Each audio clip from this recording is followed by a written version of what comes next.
Een van de grote frustraties van vele Ninovieters was dat dit splinternieuwe politiekantoor in het weekend en 's avonds gesloten was en men er dus niet meer terecht kon. Forza Nino heeft van meer veiligheid een prioriteit gemaakt bij de voorgaande verkiezingen. En we hebben dan ook beslist om dit politiekantoor meer open te maken. Daarom hebben we gerealiseerd dat vanaf 6 januari elke Ninovieter hier voortaan ook 's avonds tot 19:30 en in het weekend terecht kan.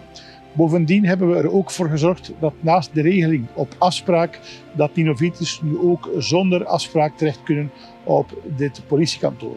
Dit is maar een eerste stap van verschillende stappen die we gaan zetten om meer veiligheid te creëren bij de Ninovieter.